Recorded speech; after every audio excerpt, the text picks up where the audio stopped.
Parle-moi, témoin fidèle, découvre-moi le trésor de ta sagesse éternelle.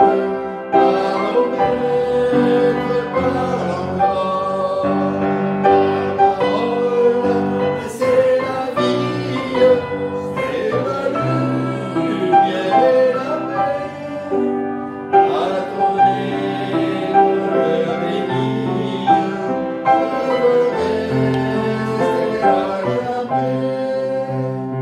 Ta parole, c'est la vie, c'est la lumière et la paix. À ton nez, le bénir, je resterai à jamais. Pour que je comprenne ton enseignement divin, dans ta grâce souveraine, instruis-moi l'Esprit Saint, par des mots que j'obéisse à tes ordres aussitôt. Forme-moi pour ton service, pour te suivre, Saint Agneau. Avec vous que j'obéisse à tes ordres aussitôt. Forme-moi pour ton service, pour te suivre, Saint Agneau. C'est une prière qu'on a chantée. Et nous allons voir tout à l'heure Marie qui s'assoit au pied de Jésus. Et en fait, c'est cette attitude où on s'assoit au pied du Seigneur et puis on veut recevoir son enseignement. Je vous invite à prendre vos Bibles. Donc, nous allons lire dans Luc chapitre 10. Luc chapitre 10. Et donc, ce sera le récit, la première fois que Jésus rencontre Marthe et Marie, et les sœurs de Lazare. Donc, Luc chapitre 10, le texte va être devant vous là, mais donc Luc chapitre 10, et nous allons lire des versets 38 à 42.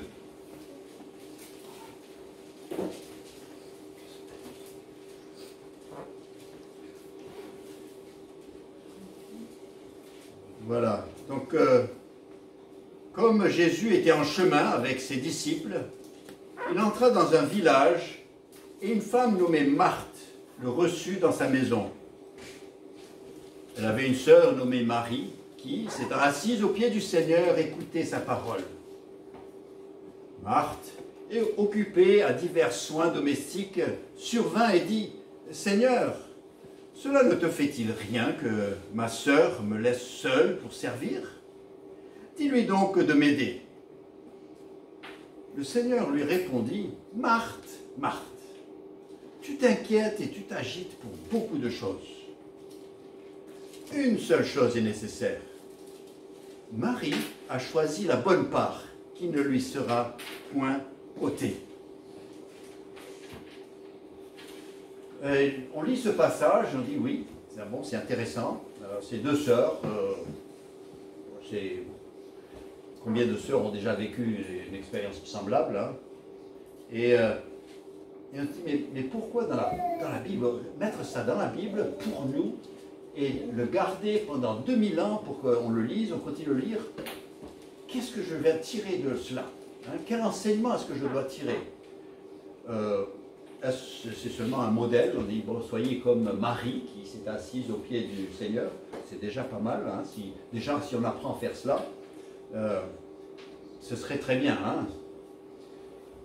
Marthe ou Martha, et puis Marie c'est Maria ou Myriam, hein, en hébreu, donc c'est Marthe, j'ai vu que ça voulait dire madame, hein, c'est madame. Hein, donc, Et puis Marie, bien sûr, c'est le nom de la sœur de Moïse. Hein, donc c'est un nom très commun parmi les Juifs. Et les deux sont les sœurs de Lazare. Il est possible que Lazare soit le petit frère des deux. En tous les cas, ils habitent Béthanie. Béthanie qui était tout près de Jérusalem, hein, c'était dans la banlieue de Jérusalem. Ces deux sœurs sont très différentes, comme ça arrive souvent dans les familles, très différentes l'une de l'autre. Mais l'apôtre Jean dit dans son épître, son évangile, il dit que Jésus aimait Marthe, Marie et Lazare. C'était les trois personnes. Alors que c'est des tempéraments différents, c'est des comportements différents, mais Jésus les aimait pareillement. Hein, je crois que c'est une première leçon à tirer. On est tous différents les uns des autres. Certains nous apprécient plus que d'autres, on correspond plus à certains qu'à d'autres, et tout ça. Mais devant Jésus dit, il aimait Marthe, il aimait Marie et il aimait Lazare. Hein, donc, on l'a dit tout à l'heure, mais soyons rassurés. Hein, nous sommes dans le contexte de l'amour de Jésus. Béthanie, c'était aux environs de Jérusalem. Leur maison, et je vais le développer un peu plus loin, mais leur maison était finalement un refuge pour Jésus. Dans la dernière semaine, on appelle ça la semaine sainte, mais les derniers jours de sa vie avant la mort, eh bien, il se réfugiait régulièrement chez Marthe et Marie et Lazare.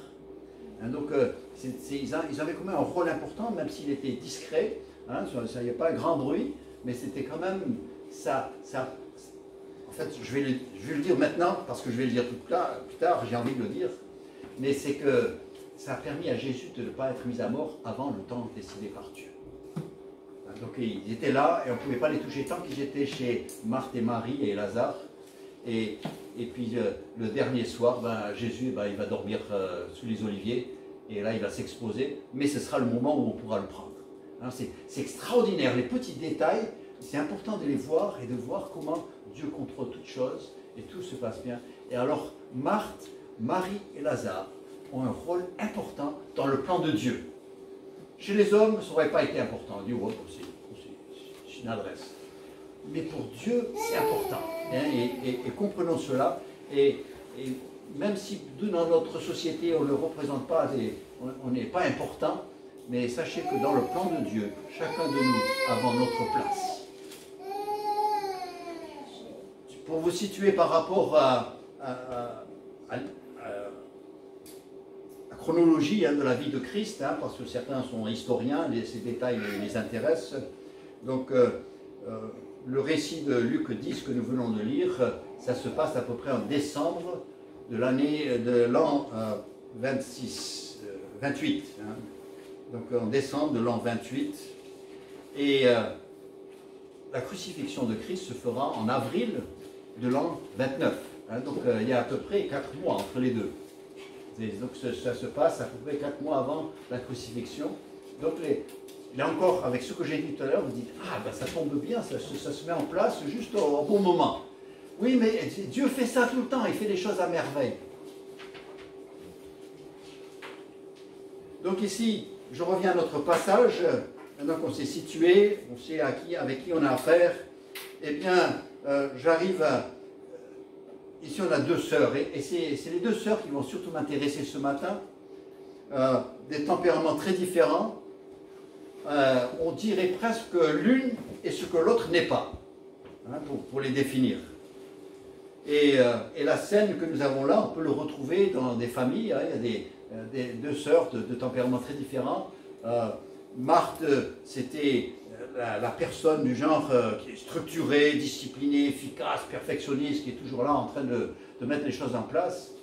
Et puis Marie, c'est la mélancolie qui est là, assise, puis qui rêve encore. Et vous savez, les deux tempéraments existent. Hein, et ça se confronte aussi. Hein, surtout quand c'est dans la même famille. Et on est obligé de vivre ensemble. Quand c'est les amis, on peut choisir nos amis. Mais quand c'est la famille, on est là et il faut vivre. Et oui, mais ces deux sœurs sont là. Et Jésus aime les deux. Hein. Et dans notre histoire, eh bien Marthe, celle qui est toujours, voilà, elle est toujours prête à entreprendre un projet, eh bien apparemment Jésus était de passage. On ne sait rien sur ce qui s'est passé, dans quel contexte, mais elle invite Jésus à la maison. Et bien sûr qu'elle l'invite, et avec l'intention, et apparemment elle le connaît, et elle sait des choses sur lui, et donc elle va bien le recevoir. C'est du tempérament où on fait les choses bien. Hein, l'hospitalité, mais à fond, et on ne rate rien. Et donc elle installe Jésus, et puis après elle se met au travail. Et vous savez, ce genre de personnes, ils n'aiment pas voir des gens assis. Hein. Et Marie, très vite, on la rencontre assise déjà. Alors ça, et imaginez, hein, on commence, Jésus est là, on commence à préparer, Marthe est en train de travailler, et puis après tout d'un coup, il y a sa sœur, elle n'arrive plus. Hein. Je suis en train d'imaginer un petit peu, hein, mais j'ai assez vécu dans les familles, je vois à peu près comment ça se passe. Hein, mais tout d'un coup, Marthe, elle ne voit plus Marie, elle est où? Et puis alors, elle passe devant le salon et elle voit Marie assise. Et elle dit, ouais, mais bon, ça fait un bout de temps, ça traîne, j'ai besoin de l'aide, et qu'est-ce qu'elle fait? Alors, Marthe, vous imaginez, vous êtes les grandes sœurs, comment elles font, hein? Elles passent devant la porte. Ah, puis on fait un petit bruit, on essaie d'attirer l'attention, et elle vient, et puis elle repart, puis elle revient, et puis elle repart. Et puis Marie, elle ne voit rien du tout, elle est tellement concentrée dans ce que Jésus est en train de dire qu'elle ne voit rien, elle ne voit pas sa sœur, elle n'entend pas les signes, elle ne voit rien du tout. Et alors après un moment, eh bien qu'est-ce qui se passe? Eh bien Marthe, elle n'en peut plus. Elle va faire ce qui n'est pas, on va dire, c'est pas gentil, mais elle va finalement, la confronter devant les invités. Et elle va même s'adresser à Jésus, parce que c'est une situation qui, bon, ben, moi elle m'ignore, mais peut-être Jésus, parce que c'est un homme, elle va l'écouter. Et donc elle s'adresse à Jésus. Hein, vous voyez tout ça, hein, le calcul, Marthe, ça correspond tout à fait au profil. Et Marthe, qui un peu pour secouer sa sœur, hein, pour la sortir de sa torpeur et de sa rêverie, hein, c'est peut-être comme ça qu'elle la voit, elle dit, Seigneur, hein, c'est au verset 40, elle dit, Seigneur, cela ne te fait-il rien que ma sœur me laisse seule pour servir? Dis-lui de m'aider. Moi c'est clair, hein, c'était pas long, et on a compris ce qu'elle voulait. Elle dit, voilà, déjà, elle ne m'aide pas, et je fais le travail tout seul, et puis voilà comment elle se comporte vis-à-vis de moi, alors dis-lui de venir m'aider. Ce qu'on comprend tout à fait, on ne va pas être trop dur avec elle, hein, n'est-ce pas?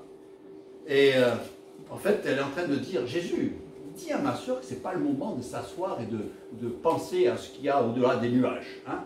Là, on a un invité et il y a le repas à préparer. Hein. Vous, les dames, vous comprenez mieux ça. Moi, je laisse ça à ma femme. Mais vous, les dames, vous comprenez ce que c'est. Il y a des invités, il y a un repas, tout ça, il faut que ça bouge. Et Marthe est en train de dire, on est sur terre, et on a les pieds sur terre, il y a des responsabilités, il faut les assumer. Hein? Ce n'est pas le moment, il y a des moments pour aller penser à autre chose. Et Marthe est poliment irritée avec sa sœur. Mais vous savez, ce qui m'intéresse beaucoup, c'est la manière dont Jésus répond. Ce n'est pas Marie qui doit répondre, on n'a même pas Marie qui se lève et dit « Ah, excusez-moi, et qui part en courant. » Non, non, c'est Jésus qui répond. Et il répond par « Marthe, Marthe ». C'est très intéressant, c'est peut-être un peu culturel de la culture hébraïque, mais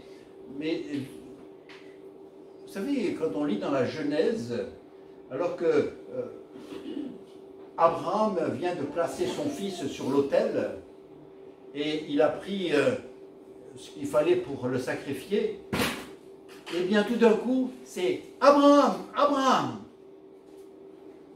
Et ce qu'on remarque dans la Bible, et là il nous dit, quand vous le regardez dans Genèse chapitre 22, il nous dit que c'est l'ange de l'Éternel qui lui dit « Abraham, Abraham ».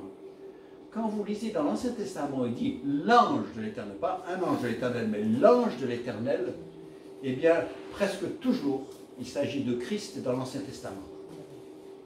Hein, donc, il dit, donc c'est une expression qui correspond à Jésus, hein. Il dit Abraham, Abraham. Il dit arrête, arrête, arrête. N'avance pas ta main sur l'enfant et ne lui fais rien, car je sais maintenant que tu crains Dieu et que tu ne m'as pas refusé ton fils, ton unique. Donc en général, quand on voit, quand Jésus dit, il répète 2 fois le prénom, il appelle, c'est qu'il a quelque chose d'important à dire. Et là, Jésus dit Marthe, Marthe. Je pense à une autre occasion, là, c'est dans Exode, chapitre 3, où Moïse, il voit un buisson en feu, mais qui ne se consume pas. Alors il s'approche, il est curieux, et puis tout d'un coup, il y a une voix qui dit « Moïse, Moïse !» Et là, il s'arrête. Et là, Dieu a quelque chose à lui dire aussi, parce que Dieu lui dit, et là, encore une fois, il nous dit que c'est l'ange de l'Éternel qui parle du buisson. Hein, dans Exode 3, verset 4. Il dit « Je suis descendu pour délivrer de la main des Égyptiens et pour le faire monter de ce pays dans un bon pays et un vaste pays, dans un pays où coule le lait et le miel. » Il dit, et c'est là, il dit « Moïse, Moïse !» et puis il a quelque chose d'important à dire. Donc déjà on comprend que quand il parle de cette manière-là, eh bien c'est le moment de faire, hein, comme les petits chiens, hein, qui dressent les oreilles, hein, c'est le moment d'écouter. Récemment, dans nos études du jeudi soir, on a vu quand Dieu a adressé la parole à Saul sur le chemin qui va de Jérusalem à Damas, eh bien là tout d'un coup, Saul, Saul, pourquoi me persécutes-tu? Mais c'est encore une fois, et ça c'est Jésus, il dit qui es-tu? Il dit mais je suis le Seigneur que tu persécutes.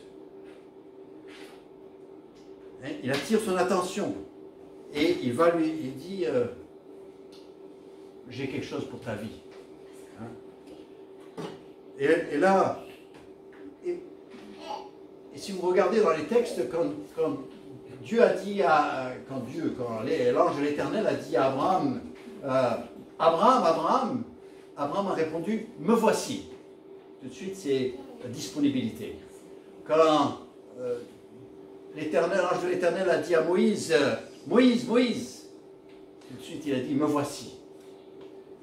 Quand le Seigneur a dit à Saul, Saul, Saul, il dit, Seigneur, que veux-tu que je fasse?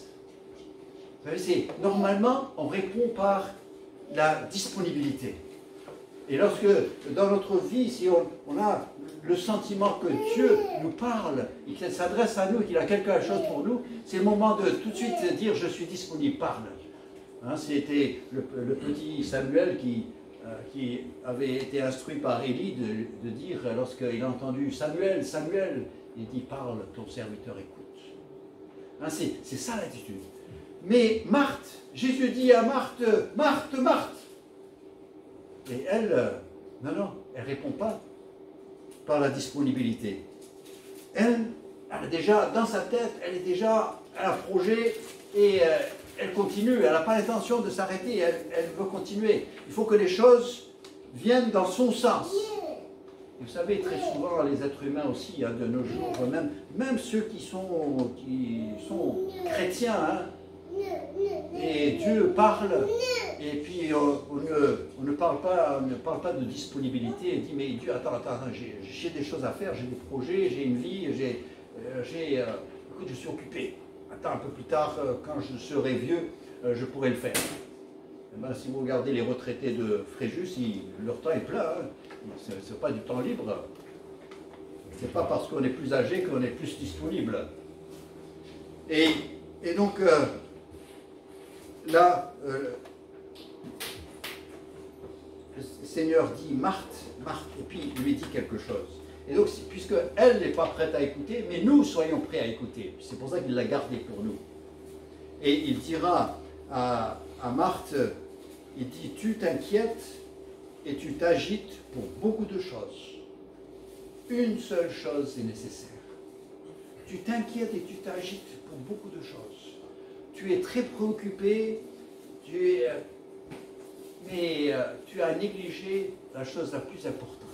Il y a une chose qui est plus importante, qui doit être au sommet de ta pyramide des priorités. Mais c'est les versets 41-42, dit, le Seigneur répondit, Marthe, Marthe, tu t'inquiètes et tu t'agites pour beaucoup de choses. Une seule chose est nécessaire.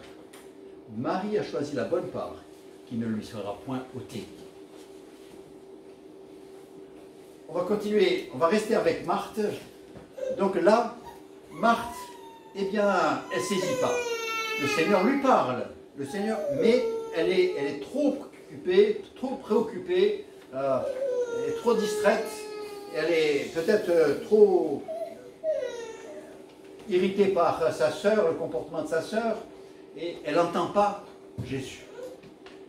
Et donc ce sera plus tard, donc dans l'évangile de Jean, et au chapitre 11, ce sera au sein d'une épreuve que Jésus va lui parler encore une fois. Donc dans l'évangile de Jean et au chapitre 11, c'est Lazare qui est très malade, sur le point de mourir. On a envoyé du monde pour dire à Jésus, viens vite, ton ami que tu aimes est mourant. Et Jésus va, en fait, il va traîner encore 2 jours avant de faire un trajet de 2 jours. Hein, donc il arrive avec 4 jours de retard. On connaît un peu Marthe. Déjà, vous avez vu, elle a pu s'irriter pas mal avec Marie, et ça c'est au bout de, disons 1 heure, 2 heures peut-être. Mais là c'est 4 jours de retard. Vous pouvez imaginer Marthe dans quel état elle est.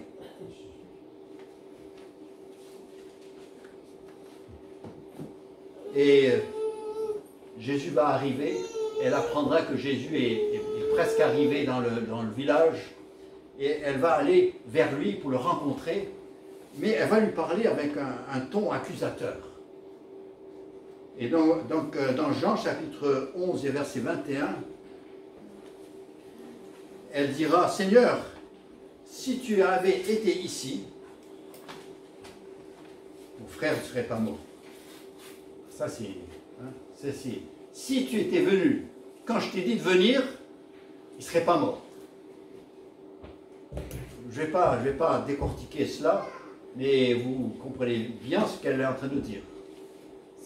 C'est peut-être pas une manière de parler à Jésus, mais vous savez qu'il y a beaucoup de gens qui parlent à Dieu de cette manière-là. Il dit, Dieu, écoute, moi quand je t'ai prié, quand je t'ai dit de faire ceci, j'étais dans la situation, tout ça, et tu ne m'as pas entendu, tu n'as rien fait. Maintenant tu veux que je vienne t'adorer, te prier, tout ça. Mais moi, quand j'ai crié, tu n'étais pas là. Hein? Et combien de gens sont là? Et puis, en fait, même pas seulement qu'ils disent tu n'étais pas là, mais en plus ils me disent, écoute, maintenant je ne te parle plus, je ne rentre plus à l'église, je ne lis plus la Bible, laisse tomber, moi je deviens athée. Et c'est comme ça qu'on réagit. C'est un comportement qui représente beaucoup de monde. Mais remarquez que Jésus, qui a le pouvoir de faire ce qu'il veut, mais c'est un Dieu qui est persévérant. Et combien même chacun d'entre nous pourrait dire, oui mais Jésus était patient avec moi aussi, il a été persévérant, et même si je n'ai pas toujours réagi aussi rapidement que on veut que Dieu réagisse tout de suite quand on dit quelque chose, mais lui quand il nous parle, eh bien, on prend du temps. C'est sûr, hein, on est injuste. On est injuste. C'est vrai, si quelque part le Seigneur a dit, vous serez jugés du jugement dont vous jugez les autres. Vous savez ce que ça veut dire?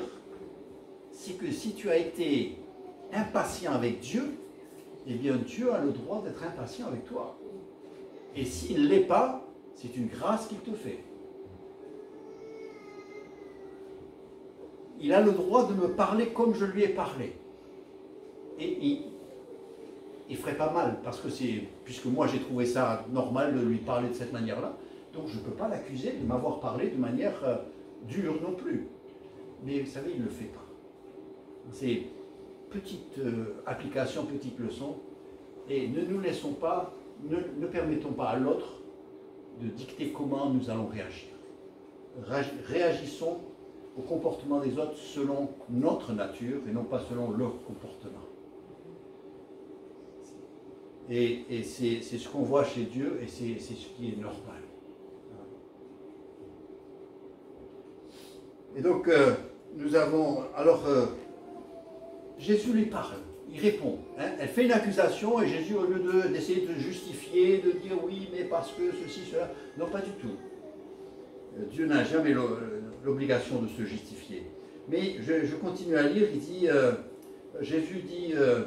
donc au verset 22, mais maintenant, donc Marthe quand même, je voulais un petit détail, Marthe quand même, elle croit au pouvoir de Jésus. Hein, même si elle ne lui parle pas toujours. Hein, pour les deux fois qu'on le voit, c'est un peu dur. Mais au verset 22, il dit, mais maintenant, même, je sais que tout ce que tu demanderas à Dieu, Dieu te l'accordera. Donc il dit, je crois en tes pouvoirs, je crois que tu es... Mais Jésus dit, non, mais ça ne suffit pas de croire en mes pouvoirs. Hein. Il y a des milliers de gens dans ce monde qui disent, Dieu est tout puissant, Dieu est grand, Dieu est... Mais ça ne change rien dans leur vie. Et là, Marthe dit, Jésus, je sais que quand tu pries à Dieu, il te donne ce que tu demandes. Alors, bon, je ne sais pas ce que tu vas lui demander, mais... Bon, la situation, normalement, il est mort, hein, il est enterré. Hein, je ne sais pas ce que tu peux demander, mais bon, je sais qu'il t'écoute. C'était un peu j'ai l'impression que c'est un peu cette attitude-là. Et Jésus répond, verset 23, Jésus lui dit, ton frère ressuscitera. Il dit, ouais, je sais, qu'il ressuscitera à la résurrection, le dernier jour. Bah, oui, bien sûr. Je suis croyante, hein, moi, je suis croyante. Vous savez, et Jésus continue. Jésus lui dit, c'est le verset 25 et c'est très important, et là il va droit au cœur. Jésus lui dit, je suis la résurrection et la vie. Celui qui croit en moi vivra, même s'il meurt. Il dit, je suis la résurrection et la vie. Il dit, Marthe, ce n'est pas une question de ce que je peux faire, c'est une question de qui je suis. Qui je suis pour toi? Est-ce que je suis celui qui peut faire des miracles, celui qui a des pouvoirs et qui peut intervenir dans les moments difficiles, ou est-ce que je suis la résurrection et la vie? Et c'est là où il va directement au cœur de Marthe, parce qu'elle a quand même, hein, même si on l'a un peu décrite comme un peu dure, mais elle a un côté sensible. Hein. Sinon, elle n'aurait jamais invité Jésus à la maison. Hein. Donc, ne soyons pas trop durs avec elle. Mais et Jésus continue. Celui qui croit en moi vivra, même s'il meurt, et quiconque vit et croit en moi ne mourra jamais. Crois-tu cela? Et là, maintenant, c'est Marthe qui doit répondre. Jésus a repris le dessus sur la situation, et puis dit, Marthe, crois-tu en qui je suis? Pas en ce que je peux faire, ça je sais que tu crois déjà. Mais crois-tu en qui je suis? Et c'est là le tournant dans la vie de Marthe. Parce qu'elle dit, oui Seigneur, je crois que tu es le Christ, le Fils de Dieu qui devait venir dans le monde. Ah. Là tout d'un coup, c'est une déclaration de foi. Elle dit, oui, je crois que tu es le Fils de Dieu qui devait venir dans le monde. Elle accepte le message de l'Évangile. Ça, c'est tout le message de l'Évangile réduit en quelques mots. Elle dit, je crois. Et là, hein, cette personne qui avait, tout d'un coup, là, s'arrête. Ce n'est plus ce qu'on peut faire et ce qui est arrivé, et ce qui n'est pas arrivé, ce qui devrait arriver, et tous ces projets-là, c'est une question de Marthe, c'est toi et moi.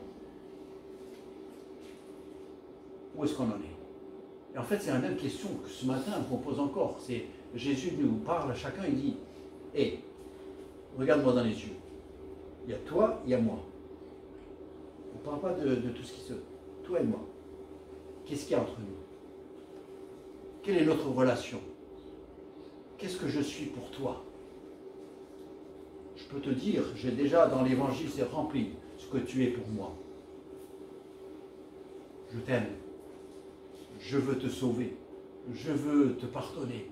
Je veux te recevoir. Je veux que tu sois avec moi pour l'éternité. Je t'ai déjà dit tout ce que je veux pour toi. Et moi maintenant, qu'est-ce que je suis pour toi?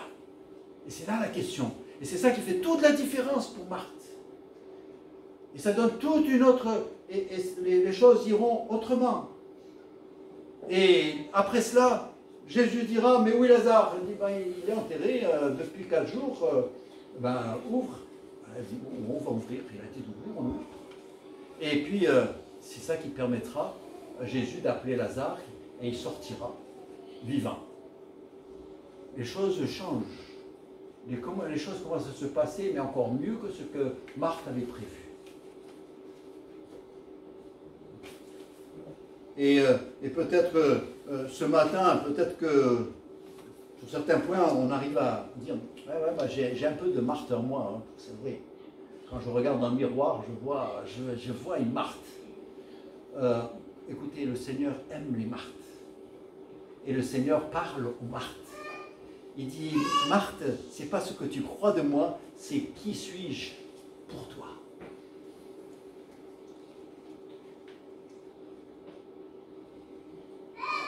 Nous allons passer à Marie, là, la sœur. Marie, c'est pas du tout comme sa sœur. Elle est du type qui ressent les choses, qui prend le temps pour la rêverie, pour l'imagination, qui ressent la poésie, la musique, voilà, qui est assis là. J'ai une de mes petites filles, elle est un peu comme ça, elle est là, on la voit assise comme ça, et puis elle n'est plus là. Hein. Pourtant, nous, on est toutes heureuses. Mais là, elle est partie quelque part, on ne sait pas où elle est partie. Hein, Marie, c'est ce genre-là mais Jésus parle. Hein, certainement que Marie avait commencé à travailler avec sa grande sœur, hein, parce que bon, c'est toujours les grandes sœurs qui commandent. Hein, moi, jamais vu de maison où les grandes sœurs ne commandaient pas. Mais en tous les cas, hein, je ne vais pas demander à Camille si c'est vrai, mais voilà. Les grandes sœurs sont là, et peut-être que Marie, elle a commencé à aider. Et puis, bon, elle est venue, puis bon, après, une petite conversation, on pose une question à Jésus, comme ça, politesse, voilà, hein, les invités, on les traite bien. Et puis Jésus a dit quelque chose, et puis ça, tout d'un coup, elle a oublié tout ce qu'elle avait à faire, et puis elle s'assoit au pied de Jésus, et elle s'installe là. Et puis elle est fascinée par ce qu'elle entend. Et elle est en train d'absorber, d'assimiler, de prendre pour elle tout ce qui sort de la bouche de Jésus. Et elle a complètement oublié sa sœur, elle a complètement oublié le protocole de l'hospitalité orientale. Hein, vous savez, si vous n'avez jamais goûté, c'est agréable quand même.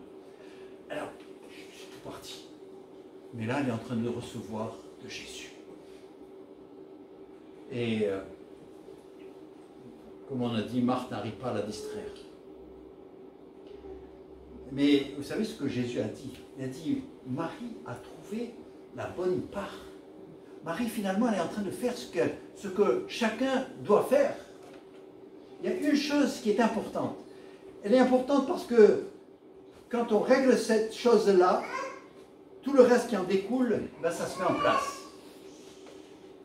Et si tu ne commences pas par ce qui est important, eh bien, c'est du bazar, hein, c'est du désordre partout, hein, les choses ne se mettent pas en place.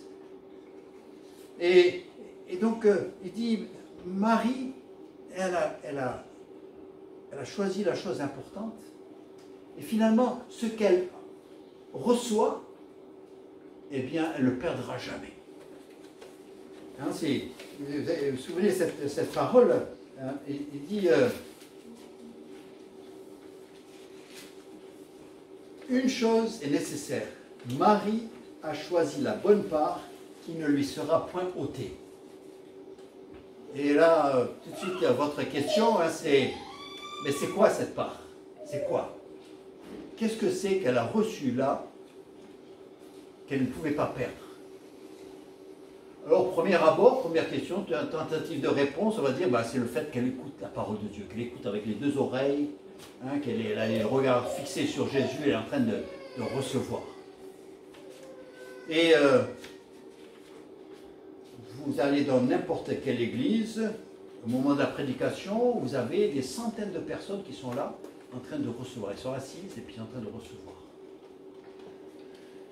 Mais est-ce qu'on peut dire que ce qu'ils ont reçu ne sera pas ôté? Pour beaucoup, à peine ils sortent de la porte, ils ne savent plus ce qui s'est passé. La réalité, c'est ça. Hein. Ils ne se souviennent plus. De quoi il a parlé? Hein, l'homélie était sur quel sujet? Ou le pasteur, il a parlé sur quel... Oh, je sais. Et puis il faut chercher, il faut gratter la tête pendant un moment pour trouver. Mais Jésus dit de Marthe qu'elle a reçu quelque chose qui ne lui sera point ôté. Et je pense à la parabole du semeur que Jésus a raconté. Vous savez, le semeur qui est sorti pour semer, puis il a dit il y a une partie de la semence qui est tombée sur le chemin, il y a une partie qui est tombée sur un terrain pierreux, il y a une partie qui est tombée sur un terrain où il y avait des épines, et puis après il y a de la semence qui est tombée sur la bonne terre. Et il dit c'est ainsi ces quatre catégories de personnes qui écoutent la parole. Hein, c'est la semence, c'est la parole, et puis la terre, ce sont les auditeurs. Il dit chez certains auditeurs, ça tombe, et puis après il y a les petits oiseaux, hein, c'est comme le cheval, les petits oiseaux ils arrivent, ils mangent ça, puis plus de traces. Et il n'y a jamais rien qui va monter sur ce chemin-là, il n'y aura pas de blé qui va monter. Ça a été ôté. Il dit, il y a une partie qui tombe dans le terrain pierreux. Il dit, mais là, ça essayé de prendre, mais bon, comme les racines, elles n'ont pas trouvé d'humidité, parce qu'il y avait les pierres, et ben, ça n'a rien donné. Et donc, ça a été ôté. La graine, elle a essayé de vivre, elle est morte, et ça n'a rien donné. Il a dit, il y a aussi la catégorie où c'est terrain où il y a des épines. Il dit, la semence, elle est tombée là, elle a prise, mais après, il y avait tellement d'épines, les soucis de la vie, les préoccupations, les convoitises et toutes ces choses qui ont pris là le dessus. Et finalement, ils ont étouffé la semence, étouffé le pied, et puis finalement, il n'y a pas eu de récolte. Et donc, on pourrait dire, ah ouais, ça a été ôté, hein, parce qu'il n'y a plus rien. Il y a eu une tige, toute maigre, mais il n'y a pas eu d'épi. Il dit, mais la catégorie où c'est tombé dans la terre, mais c'est la terre qui l'a absorbée, qui l'a recouverte, et qui, là, ça a apporté du fruit. En fait, Marie, là, c'était pas seulement une auditrice, mais c'était une terre labourée, prête à recevoir. Et la parole, cette semence, elle tombait dans cette terre, et elle l'assimilait. Il a dit, quand ça tombe dans cette terre-là, ça produit forcément du fruit.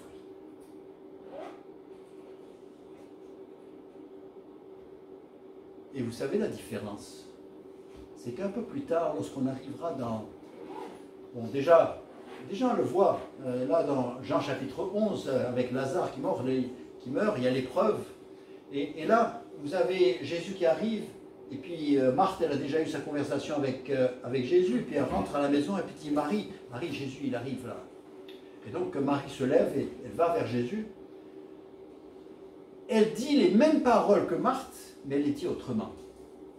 Les mots sont les mêmes, mais il nous dit qu'elle s'est jetée par terre, elle s'est prosternée devant lui, et elle a dit, si tu étais venu, mon frère ne serait pas mort. C'est tout autre chose. Ce n'est pas l'accusation. Je t'adore, tu es mon Seigneur, même si les choses ne sont pas passées comme j'ai voulu, j'ai pensé, j'aurais désiré, mais tu restes mon Seigneur. C'est toute une autre attitude. Et c'est là où les Marie et les Marthe se distinguent.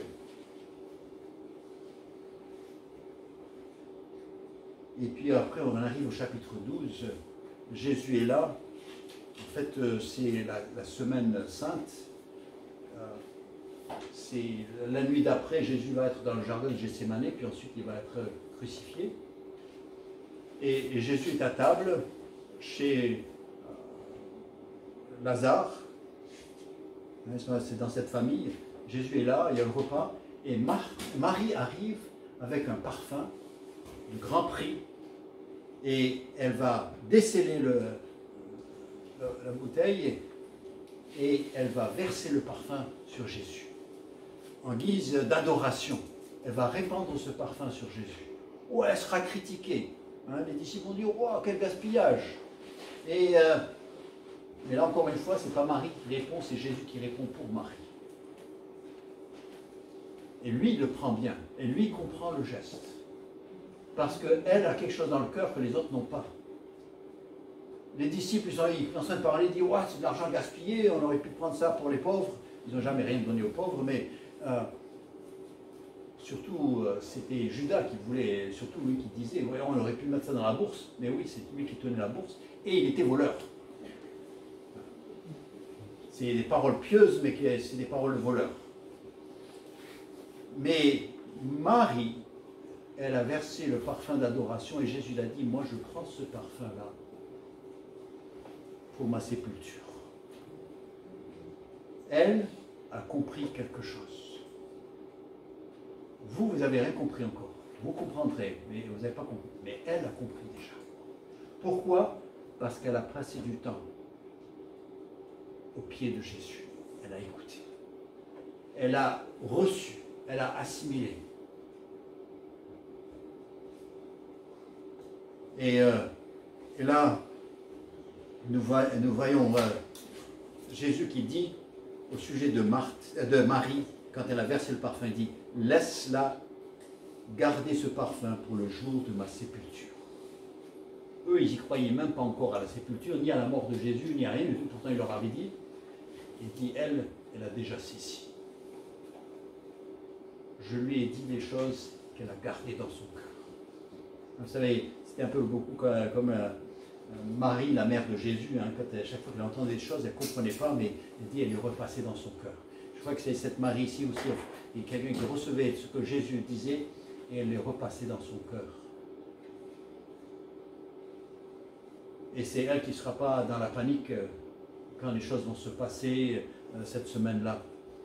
Et ce que je vois encore, je remarque au chapitre 11, Jean, chapitre 11, verset 45, donc Jésus, Lazare est ressuscité, et vous savez ce qu'il nous dit au sujet de Marie?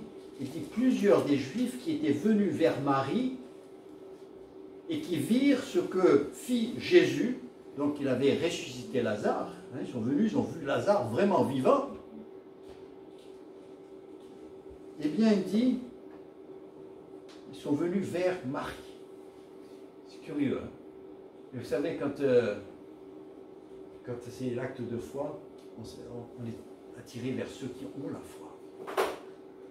Et eux, qui avaient besoin de la foi, qui cherchaient et qui venaient pour voir et qui voient l'œuvre de Christ et qui voulaient croire, eh bien c'est vers Marie qui se sont approchés, pas Marthe. Pourtant c'est des sœurs, toutes les deux sont là. Et c'est vers Marie qui s'approche. C'est elle qui est en train d'émaner la parole de Christ.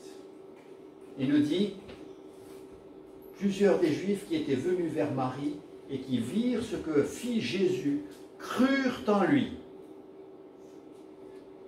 Ils sont venus vers elle et ils ont cru en Jésus. Vous imaginez ce rôle extraordinaire qu'on peut avoir? C'est les gens viennent vers nous et ceux qui émanent de notre vie, eh bien, les tournent vers Jésus-Christ. C'est ce que le Seigneur veut pour chacun d'entre nous. Il faut avoir passé du temps au pied de Jésus pour ici pouvoir orienter les gens vers Jésus. Je reviens sur ce que j'ai dit tout au début. C'est le foyer de Marthe, Marie et Lazare. Lazare vivra une résurrection. Marthe sera interpellée et elle finira par croire qui est Jésus, et Jésus sera pour elle le Fils de Dieu qui devait venir. Et pour Marie, elle a compris que c'est le Sauveur qui devait mourir pour elle. Mais leur maison, avec ce travail que Jésus fait, finalement, dans la dernière semaine de son ministère sur terre, la semaine de la Passion, eh bien, leur foyer sera le refuge de Jésus. Parce que, je ne vais pas le faire ce soir, mais ce matin, mais si vous lisez la semaine de la Passion, vous voyez à la fin de chaque journée, Jésus était dans le temple et ceci, cela, et puis après il y a des gens qui le regardent avec des regards de colère, de menace et tout ça, et il dit le soir, il retourna à Béthanie. Chaque soir, parce que là on ne pouvait pas le toucher. Donc dans le temple, on ne laissait pas le toucher parce qu'il y avait tout le monde qui était là en train de l'acclamer, donc les pharisiens ne pouvaient pas le prendre à ce moment-là, on ne peut pas le prendre devant le monde, parce que ça va créer des problèmes. Et le soir, il va se cacher chez Marthe et Marie et Lazare, et on ne peut pas le prendre. Et donc toute la semaine, Jésus est un peu en sécurité là. Et après, il y a le dernier soir, donc il est dans la chambre haute, il passe ce moment avec ses disciples, il y a le repas du soir, et puis après il y a l'institution de la scène, et ensuite il dit ils vont dans le jardin. Et là, Judas, qui cherchait une occasion, eh bien là il a trouvé son occasion, mais l'occasion est venue quand Dieu a voulu. Et donc Jésus a été pris la veille, et il va être crucifié le jour que Dieu voudra, pour que la résurrection se fasse le dimanche matin. Vous savez, ce que je trouve fascinant, c'est comment dans un récit comme ça, où les choses se passent, bon, normalement, c'est la vie, c'est combien de familles, ça se passe comme ça, et les choses se passent normalement, et puis il y a ceci, cela, des épreuves, et avec des gens ordinaires, le plan de Dieu se réalise. Et heureusement qu'il y avait Marthe et Marie et Lazare qui étaient là. En fait, la résurrection de Lazare, ça a un peu précipité les choses, parce que les gens, ils ont commencé à dire « Oh, on ne peut plus ». Tout le monde va croire maintenant, avec Lazare ressuscité. Et il parlait même de tuer Lazare pour arrêter cette chose. Et tout. Et Dieu se sert de cette famille. Une famille où on ne sait pas grand-chose. Mais Dieu se sert de cette famille pour nous donner un sauveur. Jésus-Christ, qui est mort sur la croix, qui est notre Messie, notre sauveur. Et le grand message de la croix, c'est « Je sais que vous êtes pécheurs, mais je vous aime et je donne ma vie pour que vous puissiez être sauvés. Mais vous devez venir à moi, vous devez me demander d'appliquer ce sang à votre vie, à votre péché, afin de pouvoir bénéficier du pardon de Dieu. » Qui est une grâce, mais une grâce de la part de Dieu, c'est merveilleux. Et donc, Pâques, cette année-là, a pris un autre sens. Ce n'est plus la Pâques de la sortie de l'Égypte, mais maintenant c'est Pâques, la résurrection de Christ. Et Marthe et Marie ont eu... Dieu a travaillé avec chacune, et ensuite s'est servi d'elle pour accomplir son plan. Et vous savez, je ne peux pas espérer plus pour moi-même, ni pour vous. Que Dieu travaille avec nous, qu'il fasse une œuvre, il nous prend, quelle que soit notre personnalité, ce n'était pas un problème pour Jésus. Nous, ça nous dérange parfois les personnalités des uns et des autres, mais Jésus, ça ne l'a pas dérangé. Il travaille avec chacun selon sa personnalité, selon son tempérament. Dieu nous accepte mieux que nous ne nous acceptons. Donc ne soyons pas dérangés. Il nous reçoit, il nous parle, il travaille avec nous, il a des réponses pour chacun d'entre nous, et il nous utilise. Et c'est là le message que je vois dans ce récit. Et je le trouve beau. Et c'est un encouragement pour nous. Nous allons chanter un chant pour terminer. c'est le 247. Si vous saviez quel sauveur je possède, le 247. Le 247.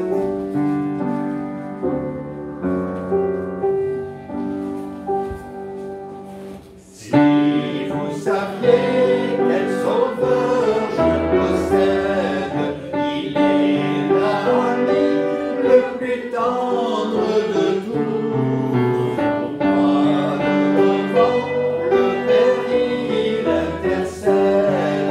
Oh, je voudrais qu'il fût aussi pour vous. Mon sauveur vous aime, à chercher en lui votre ami suprême, votre seul ami.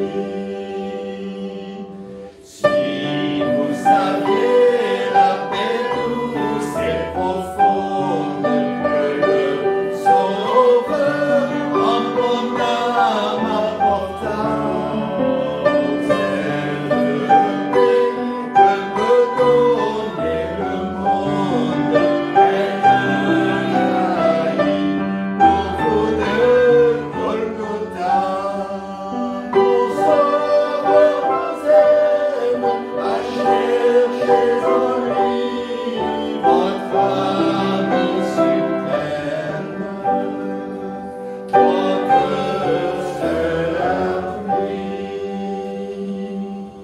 Si vous saviez la douce espérance de paix fait rayonner des cieux, bien sa voix c'est calmer la souffrance et son regard rendre le cœur joyeux. Mon Sauveur vous aime, à chercher en lui votre ami suprême, votre seul appui. Saurez combien Jésus vous aime, vous saurez combien son jour est doux. Ne gardez pas ce trésor pour vous-même, mais avec moi, dites-le autour de vous.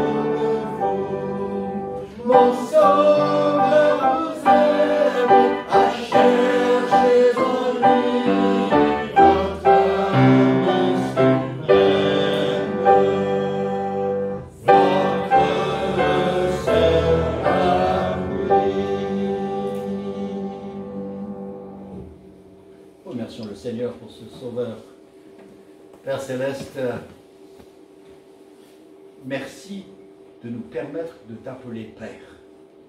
Nous n'en sommes pas dignes. Nous sommes les pécheurs. Mais grâce à Jésus-Christ, son sacrifice sur la croix, parce que nous avons reçu ton pardon, et bien maintenant tu nous donnes ce privilège de pouvoir nous adresser à toi et de dire Père. Seigneur, puisque tu es notre Père, nous voulons